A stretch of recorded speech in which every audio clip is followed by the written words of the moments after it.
Good morning, everyone.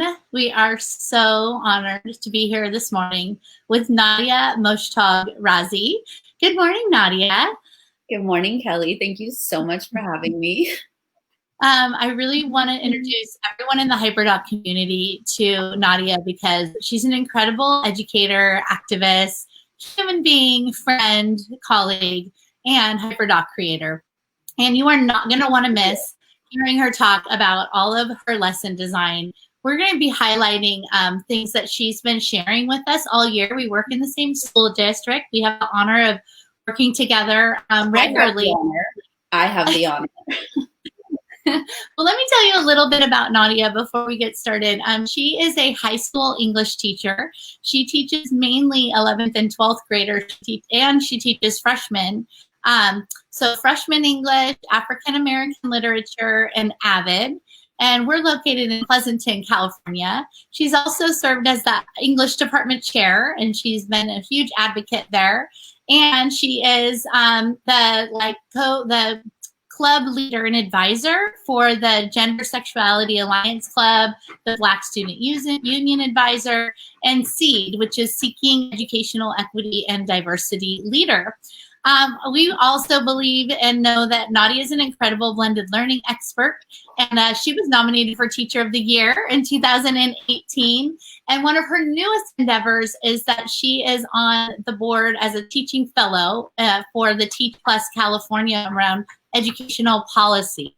So this is an episode that is going to be just highlighting first her HyperDocs and her work, and we're going to start with her Juneteenth HyperDoc because that's really what's on people's mind right now. And then we're going to go into some of the other highlights. Welcome, Nadia. Quite a resume there. Well, I learned everything that I know about lesson design and HyperDocs from you and the other HyperDoc girls, so thank you. I couldn't be here without you. Well, we are all better together, and the girls are here too. They're going to be moderating the chat. And we want to ask everyone to just take a moment today to think about what's going on in the world. And then June 19th is approaching. And June 19th is a really historic day because that's the day that that was the day of the announcement that enslaved people were free. And yet wasn't shared with people until 2 years later, with African Americans until 2 years later. Announcement came, and when it came 2 years later, that was strategically left out. So can you speak about that a little bit and what that means for you, Nadia, and this timing right now? Yeah. So in my African American literature class, I know that I wanted to do something around Frederick Douglass's speech, "What to the slave is the 4th of July."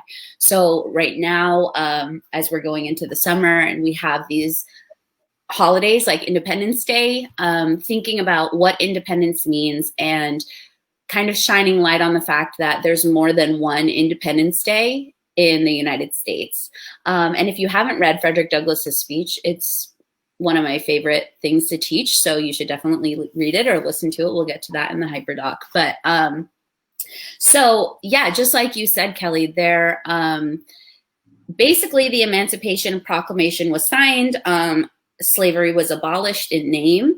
And it wasn't until 2 years later on Juneteenth that enslaved people in Texas even heard that they were free. So my students are always shocked to learn that basically, in their words, they say, wow, so the Emancipation Proclamation was essentially meaningless. And, they just kept using these Americans for free labor and not telling them that they were free. So that's something that really resonates with the students. And especially when we're talking about freedom, something that is, in essence, what makes us American, freedom, independence, things like that. It is really important to understand the history and know that Black Americans have not had the same freedoms, and that this kind of legacy of slavery and oppression has continued since the 1600s up through today, obviously, as we see that this is at the forefront of our discussions right now. So in African American Lit, I really try to to bridge that and get an understanding of the history and how that influences freedoms for Americans today. So that's kind of where the idea came to include the information about Juneteenth in the HyperDoc. And most of my students had never heard of it. So yeah, so that was kind of where that came from. Pretty amazing.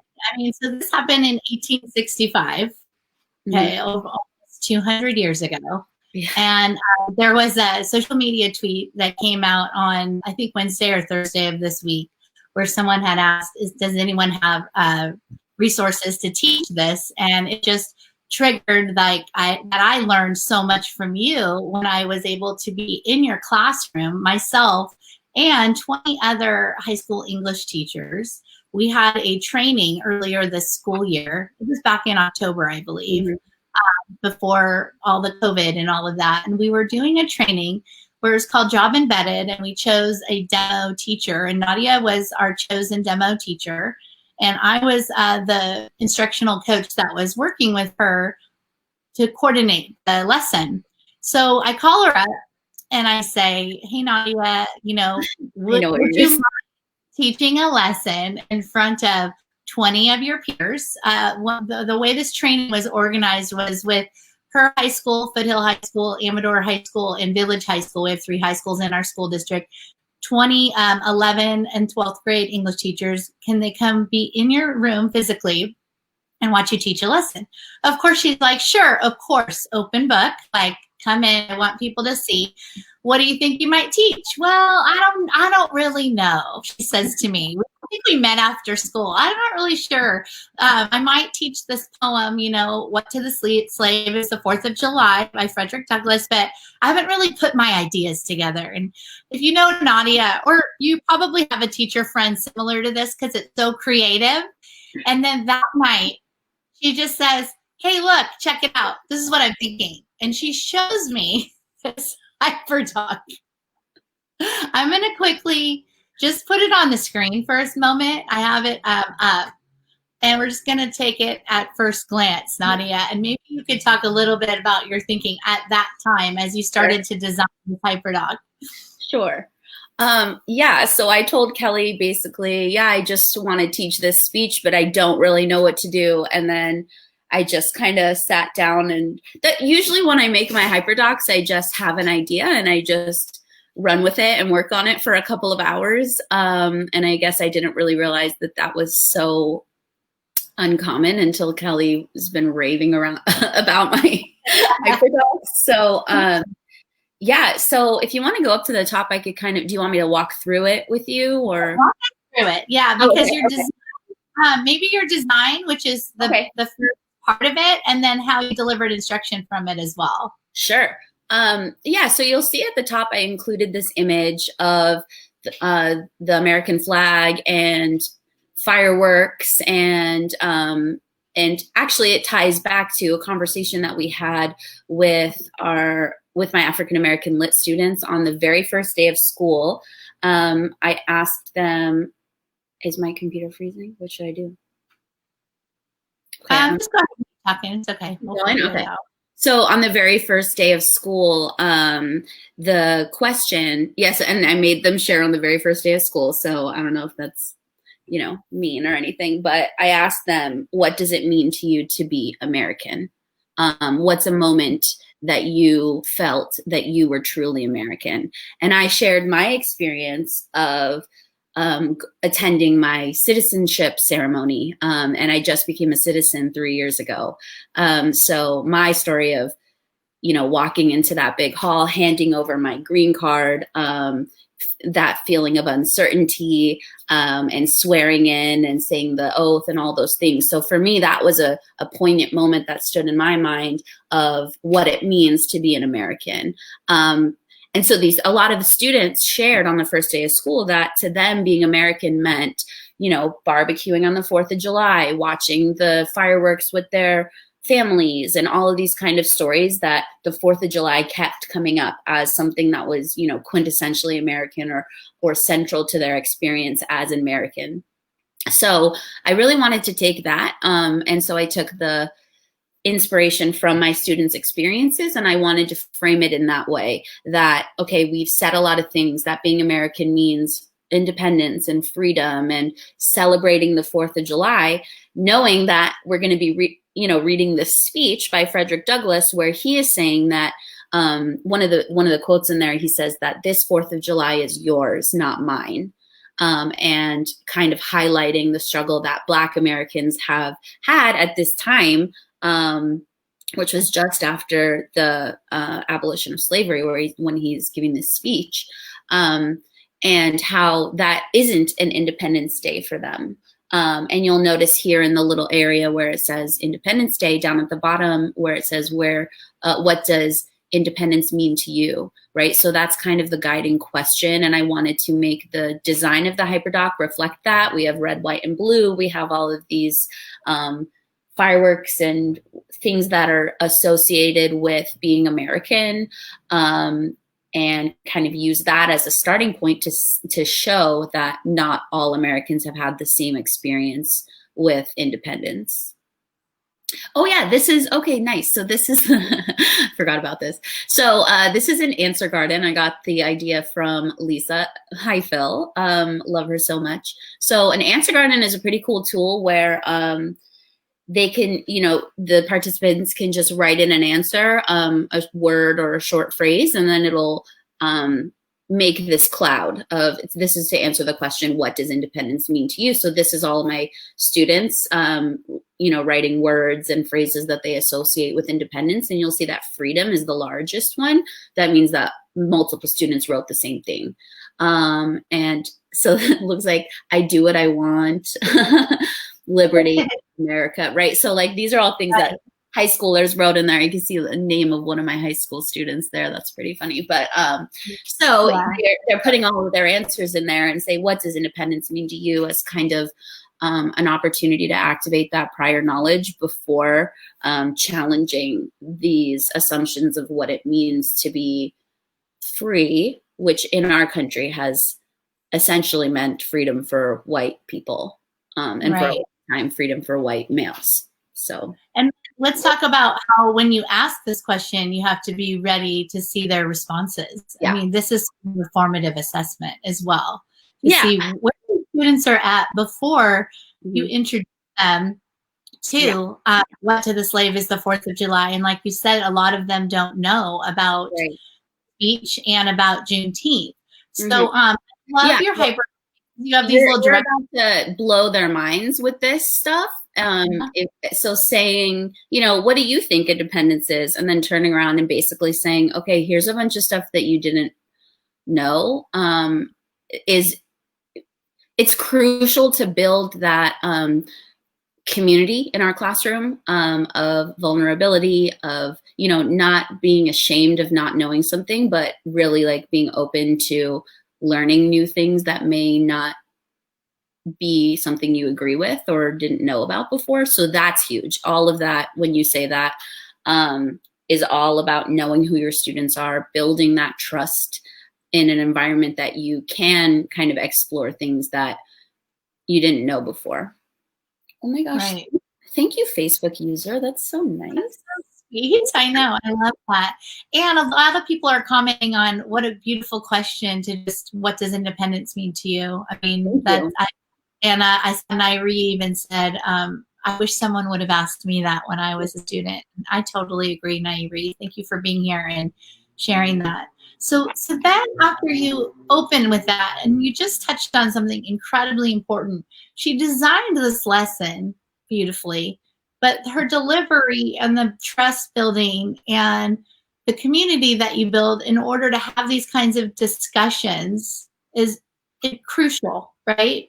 So now you're moving into uncomfortable conversation that teachers in the room, 20 teachers in the room, Nadia, and all of the students. And it's an uncomfortable topic for some people, but it was one of those conversations to try to help move things forward, and also just Nadia doing what she does every day in her classroom.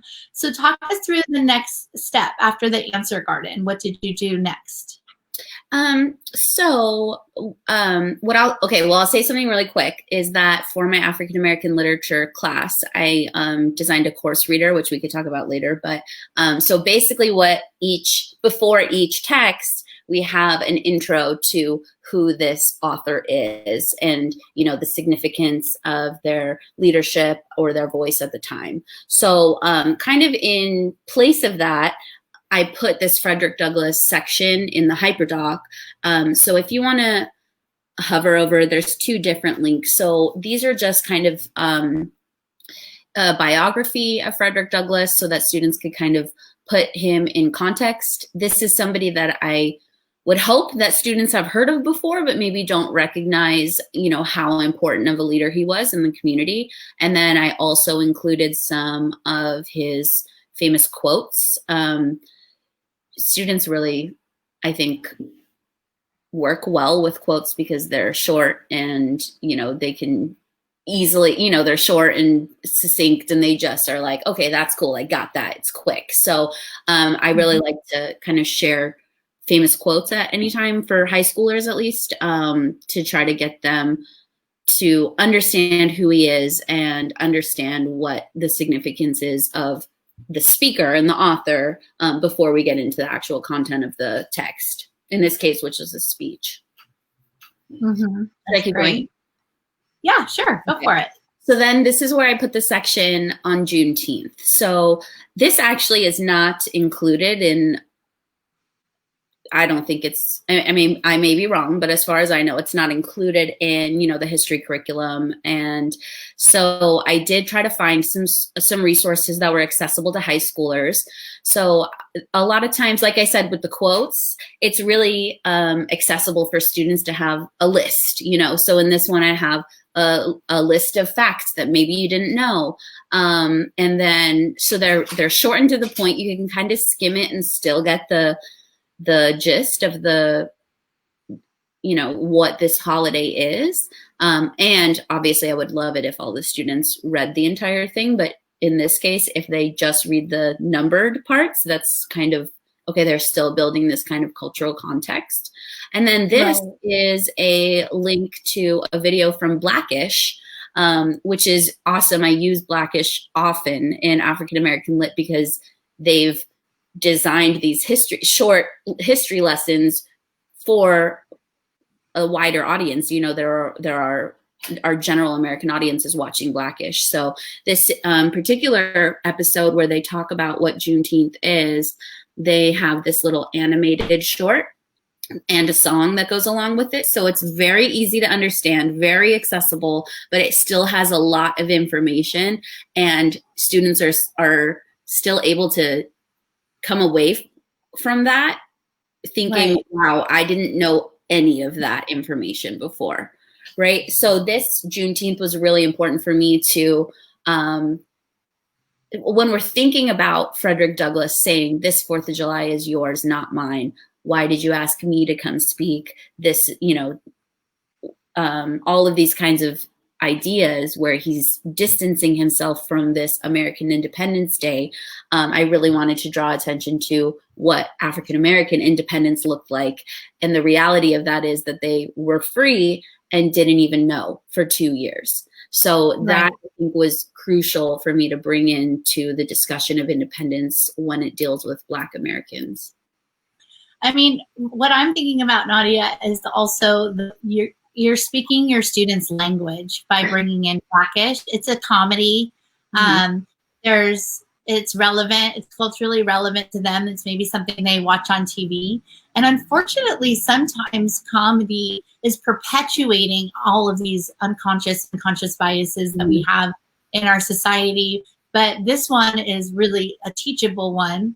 And it really plays on the Schoolhouse Rock song. So if you get a chance, watch it later, because it, references what many of us in my generation grew up learning from Schoolhouse Rock, and even used in my classroom for many years as well, in order to teach important key historical concepts.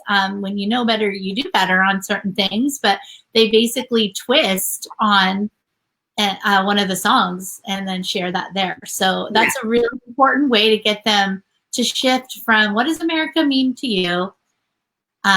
Here's what happened. Here's Frederick Douglass. And now look at that impact. And then I love how you go even deeper with more.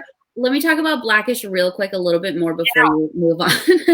So I actually watched Blackish just, for entertainment. But as I was watching it, I had a note in my notes app on my phone and just writing down everything that came up, because that show has a lot of really good short segments that educate about Black history. So I just was going through, writing down, okay, this episode talks about this. This episode, talks about this. And then as I was planning with my colleagues for what the year of African American literature looks like, to try to see where can we fit in these clips wherever we can, for that accessible and kind of not so heavy context of Black history. And to answer that question, they're not all animated. This one in particular is animated, and it has this kind of style of Schoolhouse Rock. But not all of them are animated. Some of them are. Some of them are, musical numbers. So it's really interesting. And I'd be happy to share that list too of all the episodes that have kind of curricular connections, if you want. Yeah, that'd be great. Thank you. Okay, so then you share this tweet that went viral back in, I think, October. It was right around the time that we were doing the lesson. Yeah. Yeah. Well, actually, he tweeted it last 4th of July. Oh, you're right. Just a couple months before. Yeah. Right. A few months before. But what an incredible way to, again, now look at the scaffold in her carefully curated material. This is like, okay, this is it on TV, on television shows you might watch. This is it in a list. And now look at Colin Kaepernick and his tweet. Incredible. Yeah, so Colin Kaepernick tweeted on the 4th of July an excerpt from Frederick Douglass's speech, kind of highlighting what I was talking about, how this is not an Independence Day for Black Americans, but rather mostly for white Americans. And Ted Cruz replied and said that he was taking the passage out of context. So I wanted the students to see that this speech is actually still in the narrative just a couple months before we did this lesson. I'm looking forward to this 4th of July to see, who, just given how our country is right now, just seeing like who else is going to cite this speech on the 4th of July. So it was really interesting to see this discourse, and we kind of talked about it with the students, because when we're looking at this debate and seeing, okay, are these logical arguments fair? Are they factual? Is it taking into account the historical context? All of those kinds of things. So amazing. So you can click on that image and see the tweet, and then famous recordings from our favorite actors reading the speech. Some of the best voices out there narrating. Amazing.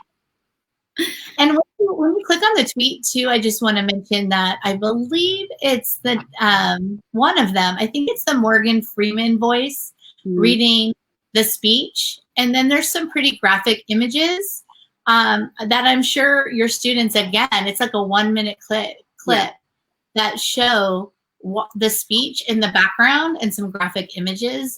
So this is an emotional piece. Going back to Nadia and I's conversation where I say, what do you want to teach? And then she, it was like 10:30 at night. She sends me this HyperDoc, and I happen to be online. I'm not always on. And I just started learning myself, to be honest. I started clicking on everything and learning. And I was like, holy cow. I mean, having it all together like this is an emotional experience to go through this. Then we moved into, this is a reference to your reader, right? The James Baldwin.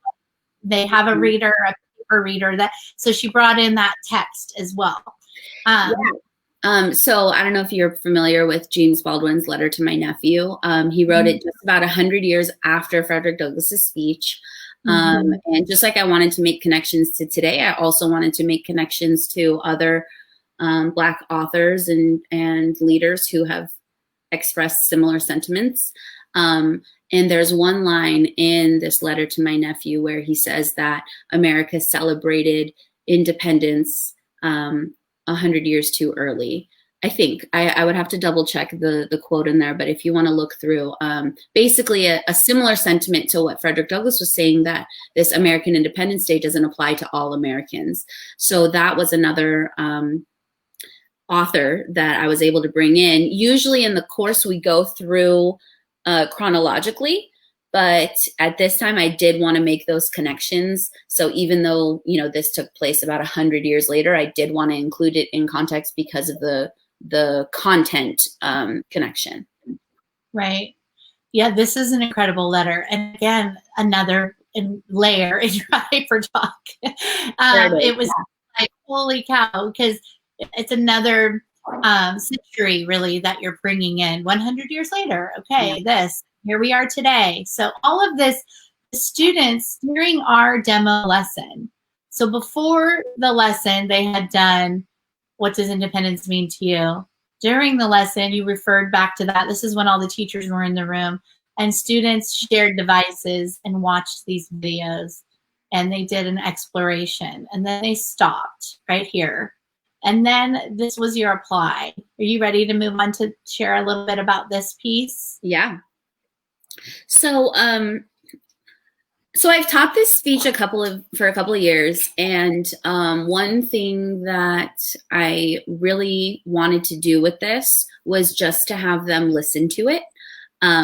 With speeches, a lot of time, you know, what we could do is have them, you know, sit down and annotate the speech, but it was meant to be heard.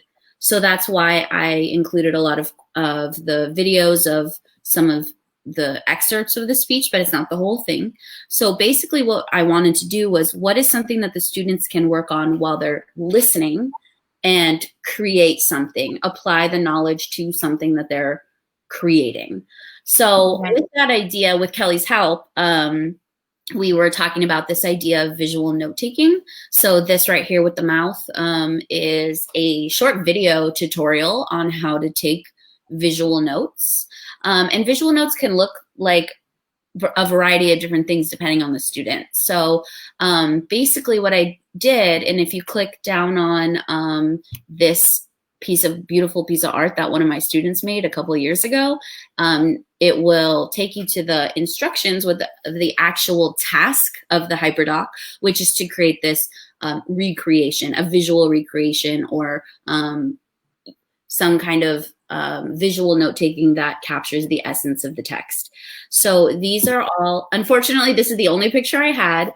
If I were, you know, back in my classroom, I would have taken close-up pictures of these and shared them, but hopefully in the future when I go back to my classroom, I will. But these students are able to make such incredible art.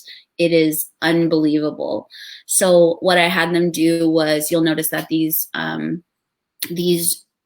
products have a circle in the middle. So I asked them to draw a circle, leave it blank until the end, and then as they listen, they're writing down keywords, phrases, things that stand out. They can draw anything that comes to mind, because there's some, you know, really vivid imagery in there.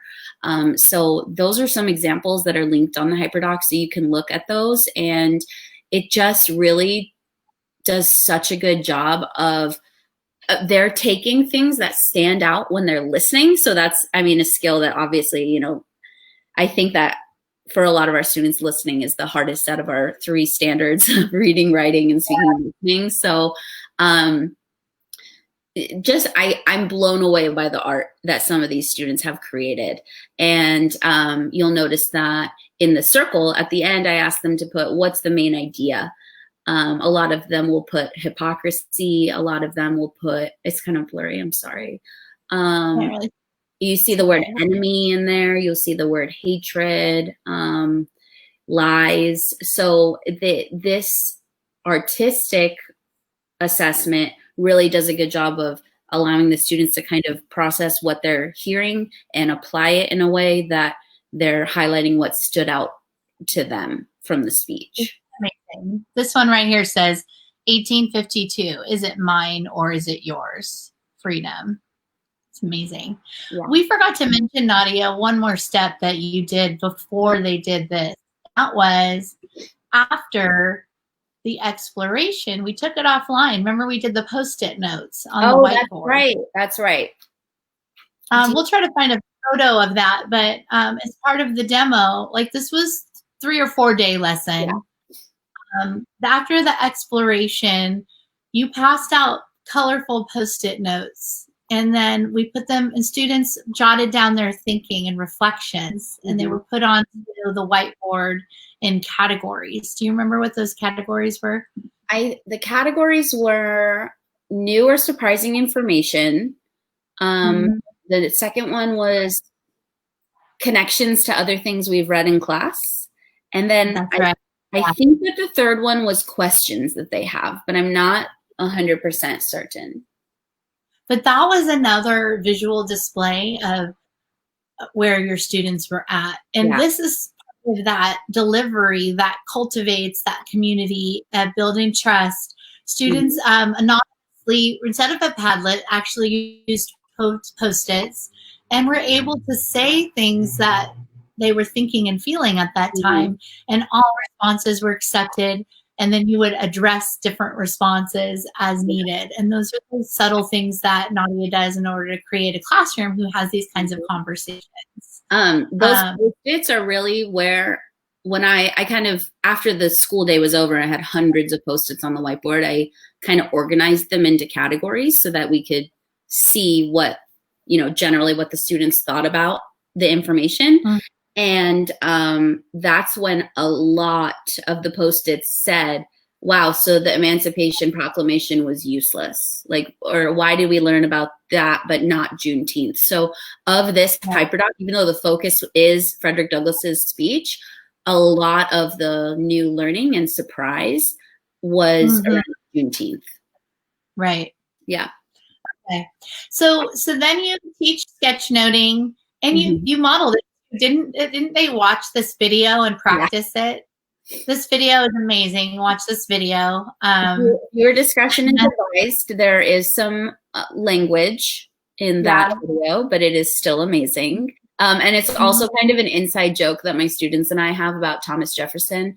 And so it's the epic rap battle of history, Frederick Douglass versus Thomas Jefferson. So that I had to put in there because every time we talk about Thomas Jefferson, they're like, oh, Thomas Jefferson, he was racist. So, so that's kind of an inside joke that we have with the class. So that was perfect. So I said, use this as an optional practice if you want to get in the practice of sketchnoting and visual note taking and what we're going to be doing. This is a short video, much shorter than the speech. You can just kind of practice and see, what style of doing this works best for you. Right. I love it. It's a blended learning. The design is amazing. The content is amazing. I know everyone in the chat is, I wonder if it is out of teacher discomfort more than anything. Yeah. Yes. Thank you, Naira. And Kelly, if you click down at that very bottom image, that is a link to a tweet, one of my tweets where I tweeted a couple of these artistic representations. So that's another place where you can see some of the products that were created by my amazing students. They're the best. Wow. Like I'll say I did one of these as an example and it was not as good. They're way better than what I created. Yeah. So they had one word in the middle, and then a word or a phrase. Oh, look at this one. That's wow. I know. Wow. I mean, you're giving them a voice. You're giving them a place to learn, and honestly, this is what we all need to be doing, is teaching all of the factors involved. So Nadia, as we go back, oopsies, we'll edit that. As we go back and think about this experience in October, we had this conversation, we had the teachers, we did a pre-brief, and when everyone's in different places as far as blended learning goes, and as teaching content such as this goes, right? Then we had the lesson, then we had the post conversation. The the year progressed, and I just want to make sure we have time to talk about some of the other really important topics that you've created HyperDocs on. And one that comes to mind is your musical appropriation HyperDoc. Because a few months later, I went back into Nadia's classroom the week before the holidays, and I watched her teach Monday through Friday, and I will be making a video eventually where I got to watch her teach this musical appropriations HyperDoc. It's called 6 Degrees of Musical Appropriation. And talk to us quickly about the design and delivery of this one. Okay, quickly. So I worked on this with my colleague, Jory Pratt. She also teaches African American Lit at Foothill. And so just like I said last time with the Frederick Douglass thing, I've taught this before in the past, but what we've done is just, look at lyrics and analyze them. And we felt that that wasn't doing enough, that we were missing the message that Black creators are, basically paving the way for new types of music. And then when the mainstream or, white population kind of takes over that musical genre for themselves, then Black creators are forced to then find something new. So that piece we felt was missing, in that all of these genres of music that we listen to today have all derived from Black expression. So that was kind of the idea that led our design of this one. And we wanted to use, so here in those little colorful box, the colorful circles there, the blue, yellow, and red, we have a variety of texts that we used from the reader. And in this case, we had 2 blues songs, we had 2 jazz songs, and 2 gospel songs. And each one of those is a link to the song. And then each one of the titles that Kelly is clicking on is a link to, I don't know if you want to open one, it's a link to another document that kind of informs about what that genre of music is and what it entails. And so we were moving beyond just the lyrics and thinking about musically, how does it sound? So this is one of the lessons that I really saw some of my students come to life in a way that I didn't before. And those are the marching band students and the musicians. And they were able to actually say, oh, okay, I get it. Like, I know what is happening musically in there. And I don't know if you were in my class, Kelly, when I always was like, okay, can you explain that in a much easier way, because not everyone here has musical knowledge, right? But they were eager to share. So here I did watch you deliver this, and I think we have to go back and open the links because I think they're just PUST. We'll do that later so people can see them. But what it was like Monday they did the blues, Tuesday gospel, Wednesday jazz, because you have 52-minute periods or so. And each lesson that I was videotaping, and I'd like to put together a video still to show her delivery, she would introduce the genre and highlight 2 songs from that genre that were originated in that genre that students probably didn't know about. And that's what's on those documents. And then she curated a playlist of more songs. So what we're I forgot I did all that. What was super fun is the conversation that happened Monday, Tuesday, Wednesday built on each other, and I got to see the class get more and more into it. And you're right, your musical students were so engaged because they were talking. They've been learning a little bit about this in music, but they were talking the technical pieces of it. Nadia's so engaged with her students. She's scatting with them. I definitely can't wait to share this clip, because talk about just being authentic and real in the classroom. She's having fun with them. And then for the I didn't do a good job of scatting, just to be clear. It got better all week. It kept getting better. And then the kids would partner up. The music was playing. And the conversations. Actually, one student hopped out of his chair and ran over to you and was like, what? Remember that? No, I don't. The light bulbs were going on, and he was just connecting the music to what he knows as music now. And he was, I think it was a current song. If I remembered, I'll let you know. But we were both. I do remember. Yes. Because so what I asked them to do was, so you see there's the two colorful circles and then there's one bigger circle. And so what I asked them to do was to take these elements of each musical genre that was created by Black musicians and identify those in non-Black music. So once we learned what blues is, for example, and here are the characteristics of blues, here are the lyrical characteristics, here's what it sounds like with the blue note and the scale and the rhythm and all of those things. Then I asked them to find a song by a non-Black artist that uses those elements. So basically what we were doing was creating, now we have 3 songs that or by non-Black artists that are using elements that were invented by Black musicians, and in some case getting credit for them when Black musicians weren't. The one that we talked about a lot was Elvis Presley, and the kids were kind of very surprised about that. A lot of them, their parents listen to Elvis, so they were surprised that I used an Elvis song as an example. And then so basically that's what they're doing is finding songs that use these elements that were invented by Black musicians and are now kind of in our mainstream media and not necessarily, giving credit to the Black artists. Right.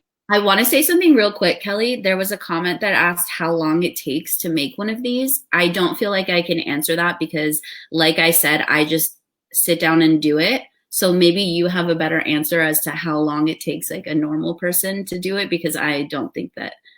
Well, your brain works 100 miles an hour. I think we're all different.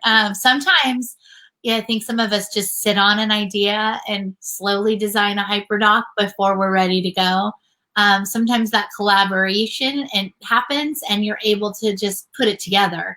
I think it's your own creative process. Mm-hmm. I think Nadia just knows her content. She's been teaching this now. How many years have you been teaching this? This will be my 4th year teaching African American Lit. And how many years teaching for you at this point? 8 years. Yeah. So my 9th year. When you put all that experience together, you know how it is when we're wired to lesson plan. And she's just also understands technology. So she's really putting it all together. I think I move very quickly compared to others. So I don't. I know that sounds like I'm full of myself, but I want to give you an accurate answer, but it's probably longer than it. Like I can't answer that. Well, this packaging is really specific and different because it's a 1-page Google drawing, and that graphic organizer is where they captured their ideas. Mm-hmm. And so in bubbles, what students would do is write down the lyrical elements, sample of lyrics, and then a musical element that they noticed. And then they would put in this circle a link to a song by a non-Black artist that is derived from the blues. So they were taking this text out and writing it on here. Mm-hmm. And their ask afterward, they filled out this form. But if you could just quickly talk about where you went after this HyperDoc for another really innovative apply piece, that would be great. Which one? What do you mean? Oh, TikToks. Sorry, I missed the clues. Yes. So having them. Yeah. Tell what you did.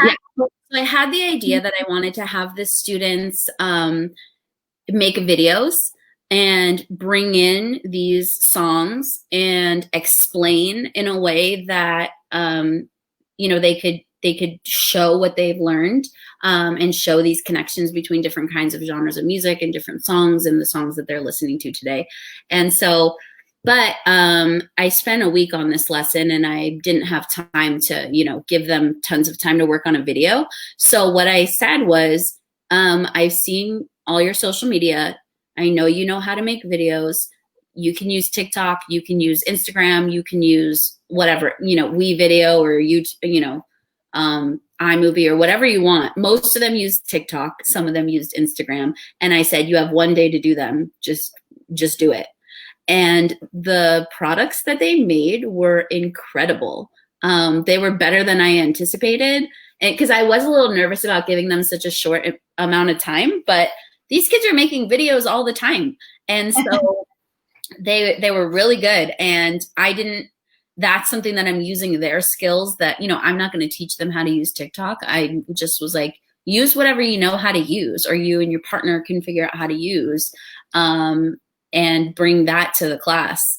And I have a document with all of their TikToks on it, but they're shared with me or they're shared with Pleasanton. So I have to basically screen record them all and rehost. So that's not ready yet, but I will, because some of those TikToks are incredible.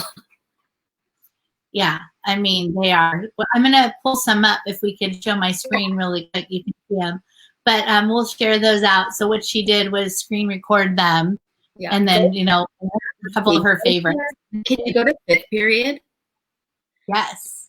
So 5th period was like, these ones are really, really good. And the ones on the top are like more informative and more, I think they're, perfectly what I asked for. The ones on the bottom are, they used current TikTok trends and reformed them so that they were still showing the content. So these kids are so creative. And we were talking about how using TikTok is also a form of appropriation. So like the whole idea, we were introducing the idea of appropriation, because they're doing all these TikTok dances, and it was perfect timing because there was that whole, I don't know if you heard the TikTok drama, but there was the renegade dance, and how a Black girl had actually created that dance, but all of the people who were getting famous for doing it were these white creators on TikTok. So that was a perfect link to say,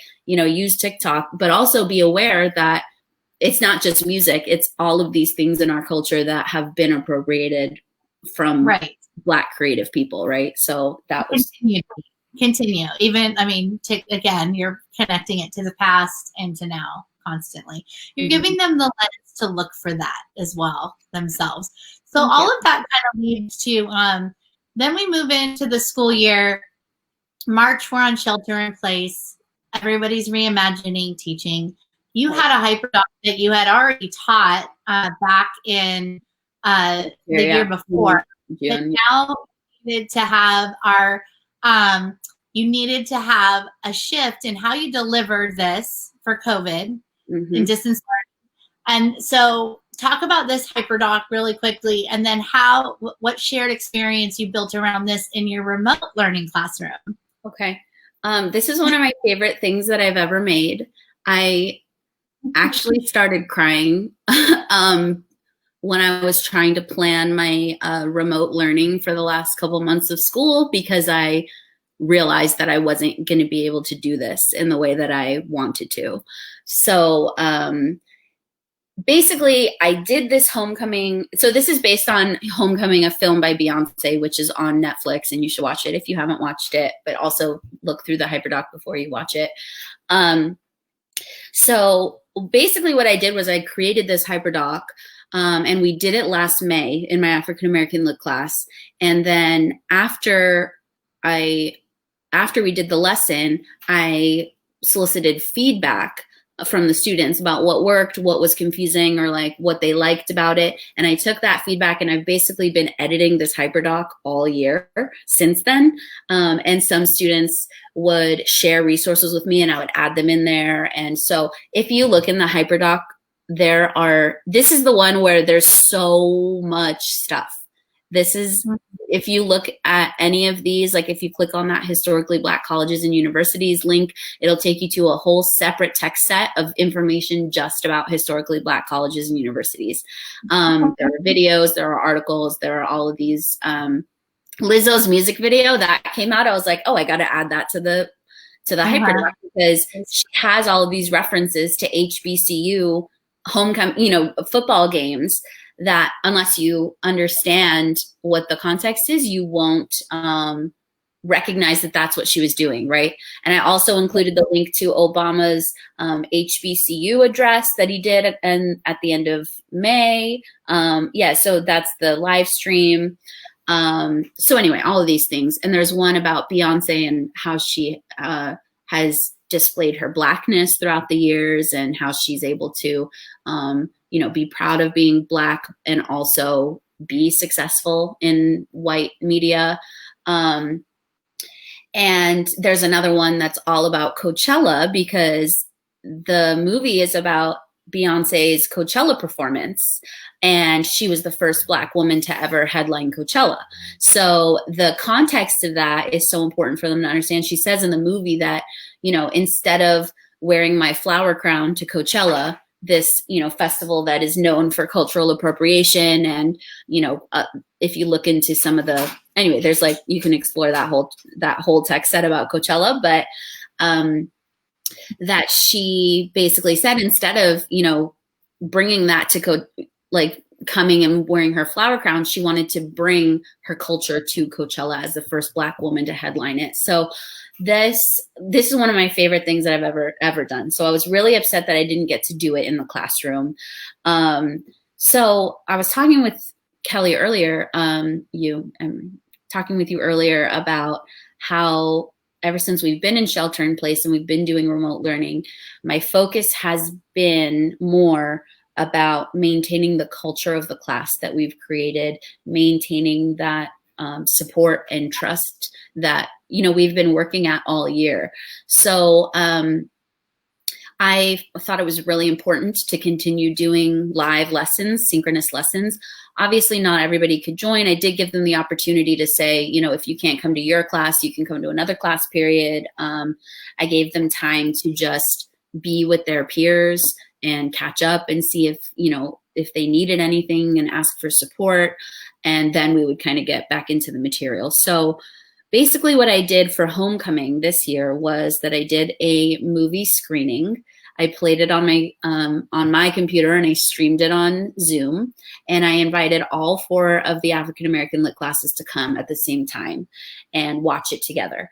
And basically, this was after we had already explored the HyperDoc. So what I was doing while we were doing it on Zoom was just in the chat box talking about, oh, did you notice this reference? Oh, what do you think she did that for? Or do you recognize who's speaking right now? It's Malcolm X. Do you recognize what song this is? Oh, it's the Black National Anthem, right? So we were using the chat box to kind of make those connections. So it was actually really fun. And it was kind of like, I didn't know how many kids were going to show up, but a bunch of them did. And throughout remote learning, I did have a pretty good turnout of students showing up to the synchronous lessons. I probably had in the beginning, I probably had around about 90%. And then toward the end, it kind of went down a little bit. But I still had it was really important to me to continue that culture of the classroom, even if we weren't actually there. Well, and I think that just goes to show, so all of this work you've been doing all year, and then they're still showing up for that. And you also have done work in training teachers. We need to have a part 2 with you, Nadia. There's more to talk about. And we're going to drop the links for homecoming. We're also going to drop the links for the Bias Book Club that you led. Teachers. She has a HyperDoc for teachers. That I believe did you make this, or was this a collaboration too? This is you. The official answer is that the SEED leadership team created this HyperDoc. Okay, well, thank you. So there was a team discussion around this book, and even after shelter in place happened, this book club came together, and they were still finishing their discussion using this HyperDoc as a group. So that was amazing. This is a beautiful, beautiful HyperDoc. Check it out as well. But Nadia, I want to talk to you. If you haven't read that book, it's right here. It's super. You should read it. This is my number 1 recommendation. It's right there, recorded bookshelf, which is amazing. Color coordinated. You have stamps back there too. Can you pull that out really quick? and give that a shout out, because a lot of people are talking about this book for young adult readers, middle school readers mostly, to be reading this, right? Middle or high school. I put a bunch of books here. I don't know if you can see them, but I did put some that if you needed book recommendations, here's a bunch of them.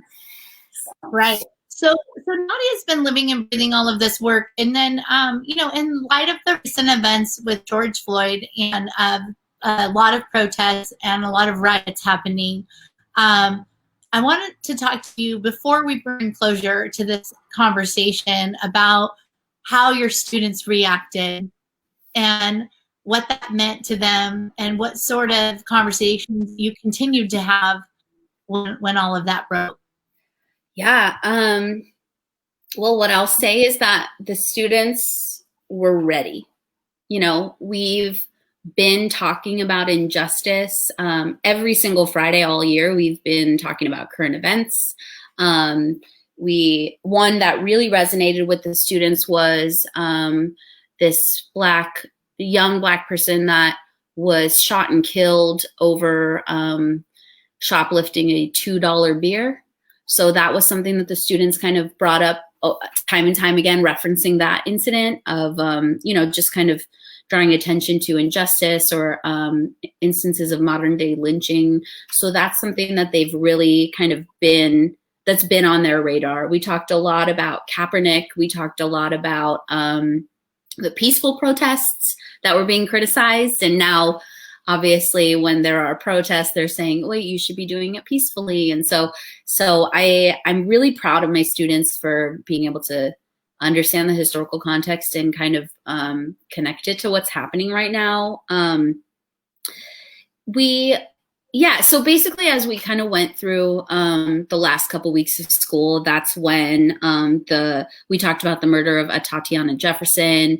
We talked about the video that was leaked of Ahmaud Arbery. We talked about it. We had read it earlier in the year, but then the charges actually came out of the killers of Breonna Hill, a Black transgender woman, and then obviously George Floyd. So like all of those kind of happened within a couple of weeks. So the students were really, first of all, worried because they were like, it doesn't feel like summer. I feel like we have to keep having these conversations. But they, like I said, they were ready. They wanted to know what they could do. So it's been very emotional for me. I have a teacher Instagram where I can see some of their social media. It's not my real Instagram, but sorry, students, if you're watching. They're on my Instagram. So I've never experienced or thought I would experience seeing all of the things that my students are doing right now and posting and sharing information that they learned in my class and trying to educate their peers to make a positive difference in the world. It's unbelievable.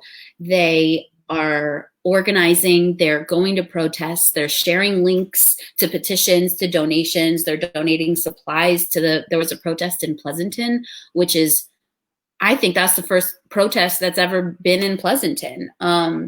So they were really excited to participate in that. It's just, they're posting so many important things. They're educating their peers about microaggressions, which we talked about in class. They are recommending books, movies, podcasts, some of which we read in my class or watched in my class or watched a clip of. And, even students from several years ago are reaching out to me saying, thank you. But I need to do more. Thank you for what I learned in your class, but now, what can I do or what can I read?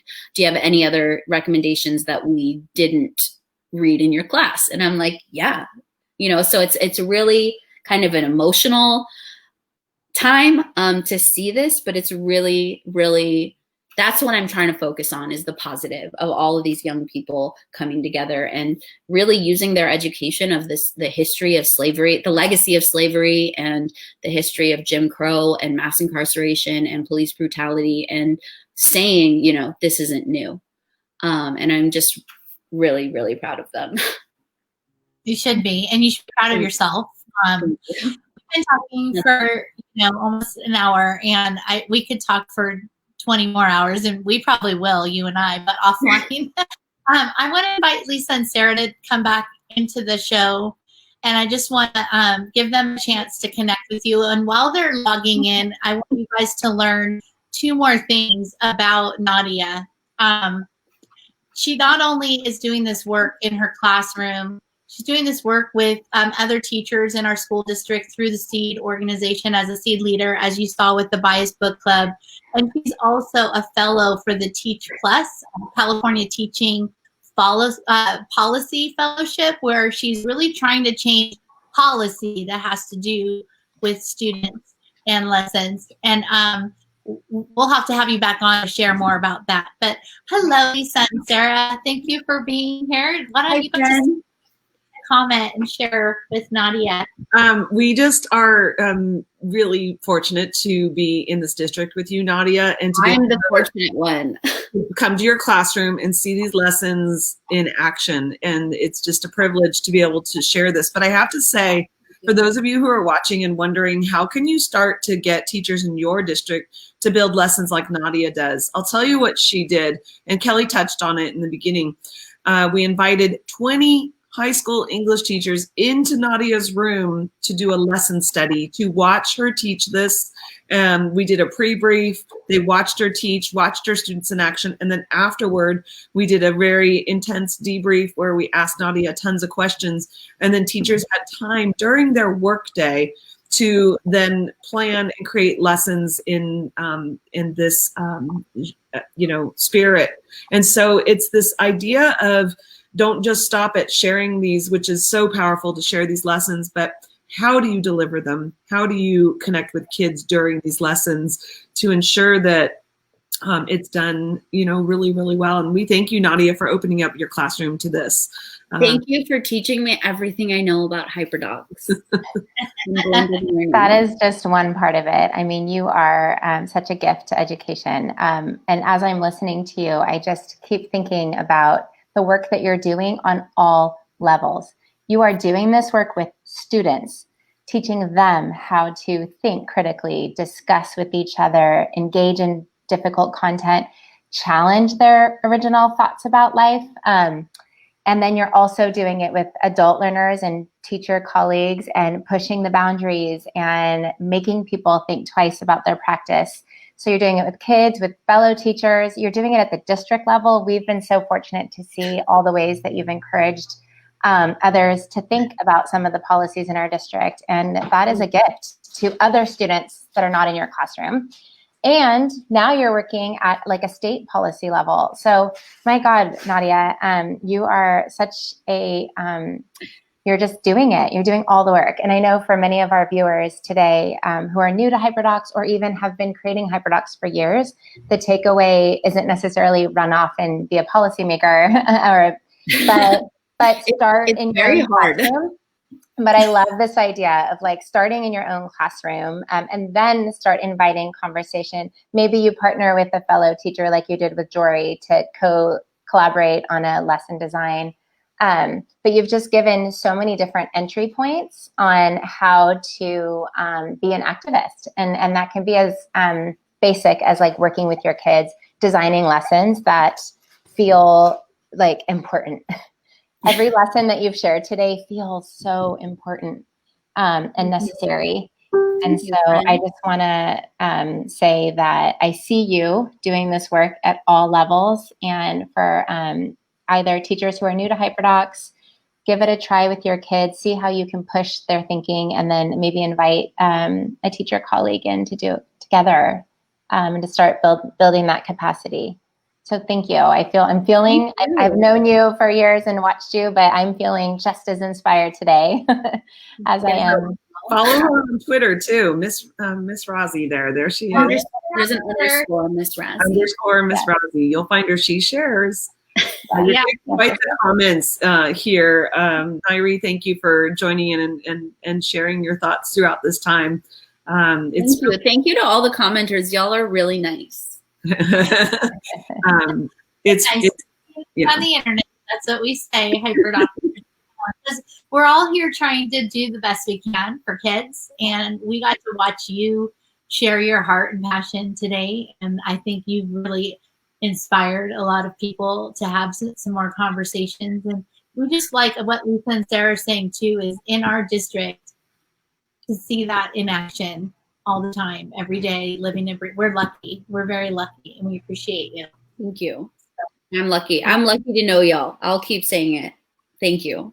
And thanks to those who stayed and watched for our extra long episode today. We couldn't stop the chat, Nadia. And so much. We might be committing to a part 2. Yeah. Can we get a verbal public commitment? So, thank you so much, Nadia. And appreciate your time. Her HyperDocs, read them and learn from them. I know I learned a lot from her HyperDocs as well. So thank you all. We'll see you next week. Thank you.